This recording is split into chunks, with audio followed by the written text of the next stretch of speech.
Olá pessoal dos segundos anos, espero que estejam todos bem. Vamos retomar aí agora com a atividade 2.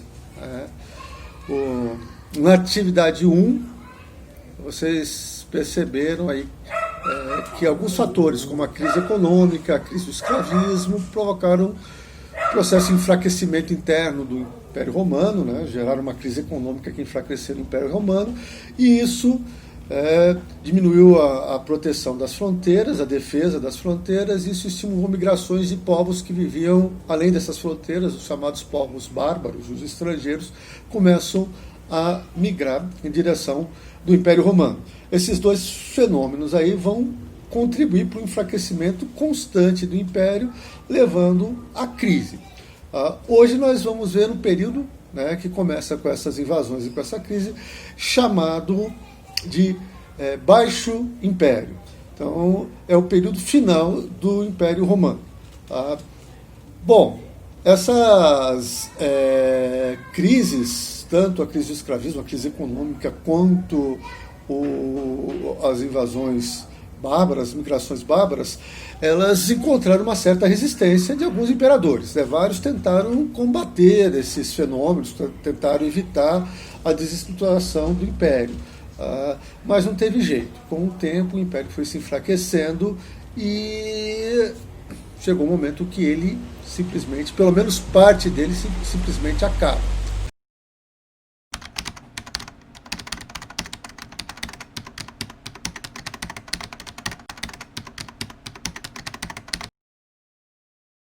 Mas para a gente compreender como é que isso acontece, a gente tem que entender a participação de alguns imperadores que tiveram muita importância nesse processo. Um desses imperadores, por exemplo, foi Constantino. O imperador Constantino vai assumir no início do século IV, 300 e pouco, 330 por aí. E o imperador Constantino ele vai ter um papel importante na história do Império Romano em função de duas medidas que ele toma.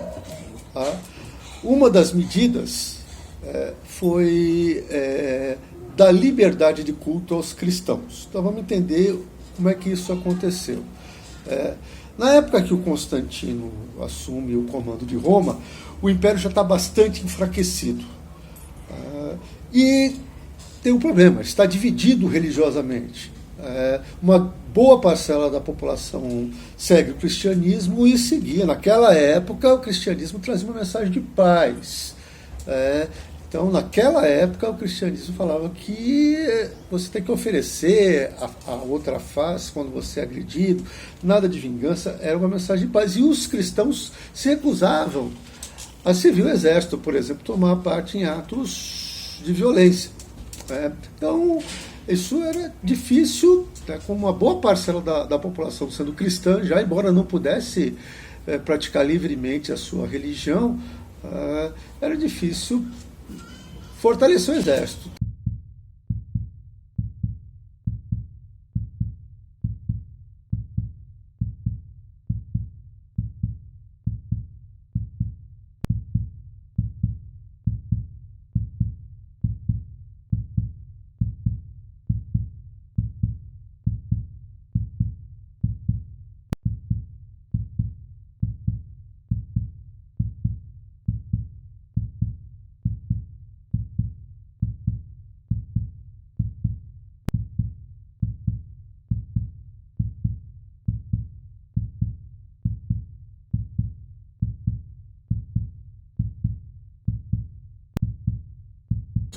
Então, nesse momento, ele vai propor uma aliança com os cristãos.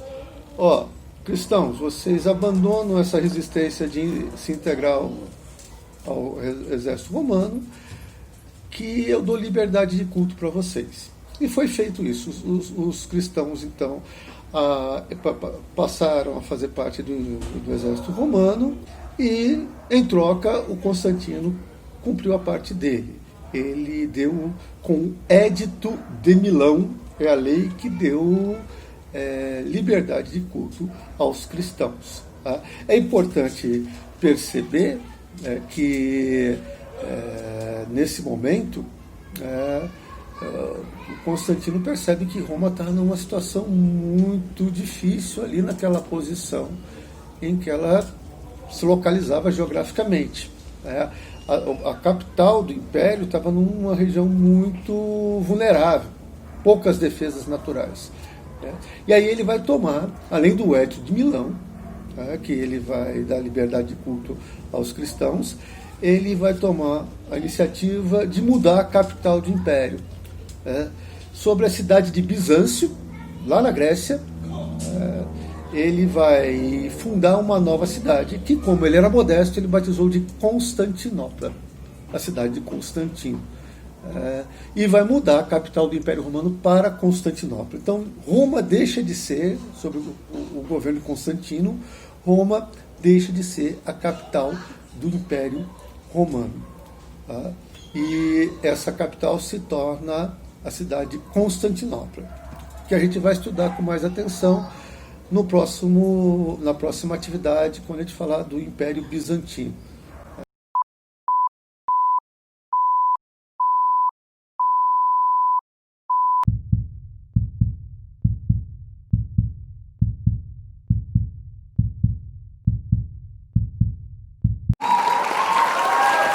Então, sobre a cidade de Bizâncio, ele reconstrói, faz uma cidade super fortificada, super murada, e, com isso, acredita estar protegendo mais a capital do Império. Aí os romanos, ou pelo menos parte da elite romana, vai se mudar para Constantinopla. Okay? Então, são as duas medidas que o Constantino toma. Um pouquinho antes de Constantino, o Diocleciano, o imperador que governou imediatamente antes de Constantino, no finalzinho do século III, 290 e poucos, ele vai tentar conter a crise econômica com uma lei chamada Editus Maximus, ou Edito Máximo. Ele vai tentar congelar preços, salários, tentando acabar com aquele processo inflacionário que estava atormentando a economia romana.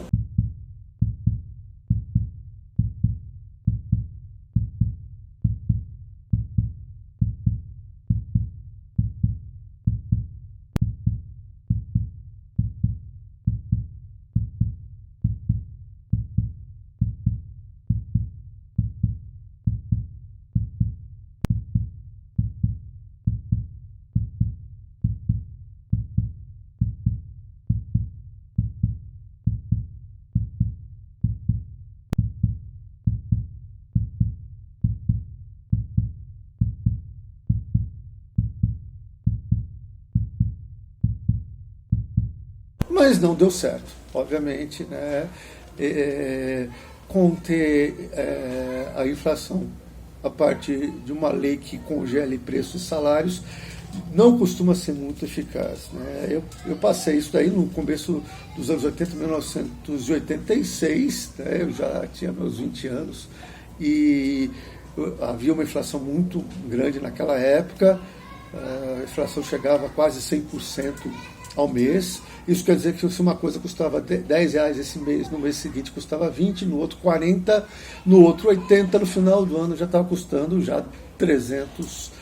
O dinheiro na época eu acho que era cruzeiro, nem me lembro mais cruzado, foi tanto dinheiro ao longo. Mas para tentar conter o processo de inflação, o presidente da época, o Sarney, ele decretou um tabelamento de preços e salários.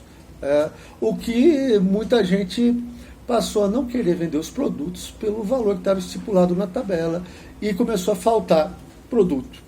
E se faltava produto, ele só era vendido, né, pelo preço que estava acima da tabela. Por mais que você tentasse fiscalizar, não tinha jeito, né? Só um parênteses aí para vocês verem que não é fácil controlar o processo inflacionário. Naquela época até se criou essa figura do ágio, né? Se fosse comprar alguma coisa, o cara falava, ó, a tabela é tanto, eu vendo pela tabela, mas você tem que esperar 6 meses para conseguir isso daqui. Tá? Esperar o ônibus passar. Esperar 6 meses para conseguir isso daqui. Agora, se você quiser mais rápido, você paga um ágio, você paga um pouco mais que você recebe o produto.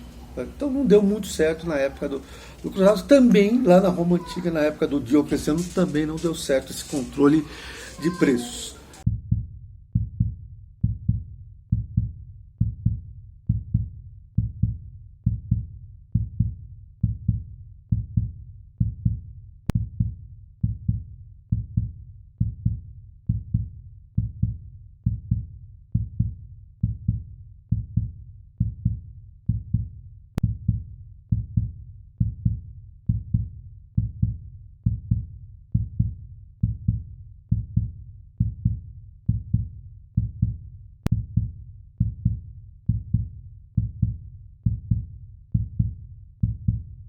Por fim, o outro imperador que vai ter uma presença importante nesse processo aí, já no finalzinho, por volta de 390, finalzinho do século IV, 390 depois de Cristo, aí, por aí, foi o imperador Teodósio. Teodósio, ele vai além do Constantino. Constantino, com o Édito de Milão, ele deu liberdade de culto para os cristãos. O Teodósio vai além, ele vai transformar o cristianismo na religião oficial de Roma. A partir daí, a Igreja Católica, os cristãos, que antes eram perseguidos, eles deixaram de ser perseguidos com Constantino, eles se tornam a religião oficial, ou seja, Júpiter, Netuno, Marte, aqueles deuses, eles são banidos da religião romana e o cristianismo torna-se a religião oficial. Os cristãos que antes eram perseguidos, eles passam a perseguir a partir daí. A partir daí, todos aqueles que insistem em adorar os deuses antigos, eles começam a ser perseguidos. Esse fato do cristianismo, da Igreja Católica ser transformada na religião oficial de Roma, tem um aspecto importante, porque quando mais tarde, 100 anos depois, o Império Romano do Ocidente desaparece, então a única instituição que vai estar presente em toda a região que era abarcada pelo Império Romano é a Igreja Católica. E ela vai ter uma influência muito grande no mundo que se segue ao fim do Império Romano do Ocidente. E vejam que eu falei Império Romano do Ocidente. Essa expressão Ocidente tem a ver também com o Teodósio, porque o Teodósio, ele tinha 2 filhos, e ele tinha um medo danado que esses filhos brigassem entre si quando ele morresse, para ver quem ia ser o novo imperador de Roma. Então o que o Teodósio fez? Ele pegou aquele império enorme, o Império Romano, e dividiu em 2 partes. O Império Romano do Ocidente, cuja capital era Roma, e deu para um filho. E o Império Romano do Oriente, cuja capital era Constantinopla, e deu para o outro filho. Então ele dividiu o Império Romano em 2 partes, o Império Romano do Ocidente e o Império Romano do Oriente. Essas 2 partes vão ter destinos diferentes, que a gente vai ver já já. Antes de falar sobre como Roma desaparece, quando o Império Romano desaparece, pelo menos o Império Romano do Ocidente, preciso falar também que a crise do escravismo, ela despertou nos donos de fazenda, nos donos de terra, a necessidade de encontrar uma alternativa à mão de obra escrava. Essa alternativa vai ser o colonato. O que é o colonato? Os fazendeiros, eles deixam de comprar escravos, que estão muito caros, está faltando, e começam a adotar uma nova forma de exploração da mão de obra no campo, que é o colonato. Então, pessoas que eram livres, elas são chamadas para trabalhar nessas terras e elas dividem, elas trabalham, produzem, e aquilo que elas produzem, o ganho é dividido entre essas pessoas e os donos de terra. Esse é o colonato.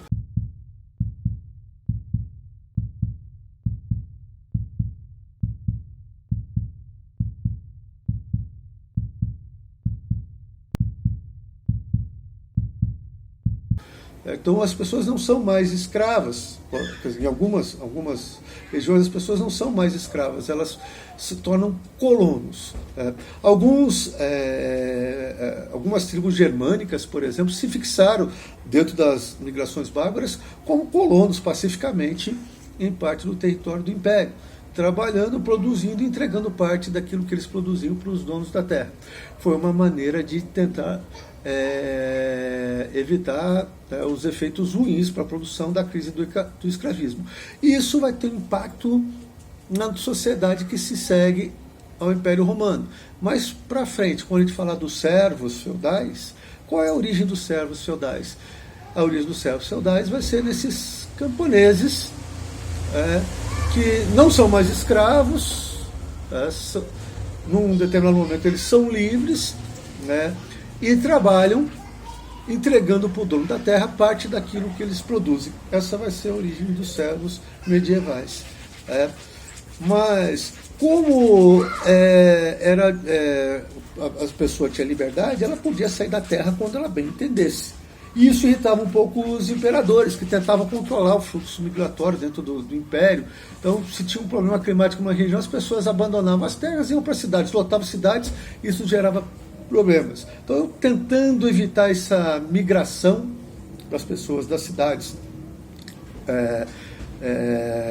do campo para a cidade, alguns imperadores foram fazendo leis que tornavam essa migração proibida. Então as pessoas não eram escravos, mas elas também não podiam sair das terras onde elas viviam, por determinação do Império Romano. Quando o Império Romano desaparece, esse costume se mantém na sociedade, aí, originando o sistema de exploração no feudalismo chamado de sistema de exploração servil. Mas isso é um assunto que nós vamos ver depois. Então, voltando ao Teodósio, ele havia dividido o Império em duas partes, Império Romano do Ocidente e Império Romano do Oriente. Cada parte ficou com o filho dele, cada parte seguiu destinos diferentes. A partir daí, a administração do Império se separou. O que aconteceu? Com o tempo, o Império Romano do Oriente ele vai se manter por mais 1000 anos. Ele só vai terminar em 1453. E esse vai ser o nosso próximo assunto. A gente vai estudar o Império Bizantino, que é outro nome que recebeu o Império Romano do Oriente.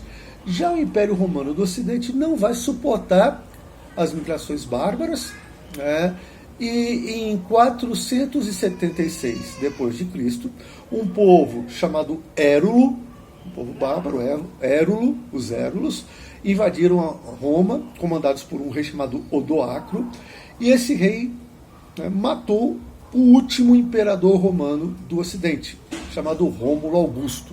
A partir da morte do Rômulo Augusto, ninguém teve força para se impor como imperador, o exército romano se desestruturou, certo? E o Império Romano do Ocidente desaparece em 476 depois de Cristo. Aquele império que começou a ser formado em 750 anos antes de Cristo, aquela cidade poderosa, simplesmente ela vai ser saqueada, incendiada, destruída. O próprio Odoacro tenta se colocar como alguém para governar toda a região do Império, mas ele não consegue isso também, e aí é uma fragmentação política, econômica daquela região que era dominada pelo Império Romano do Ocidente. Certo? Então esses são os principais pontos desse período aí chamado Baixo Império, tá legal?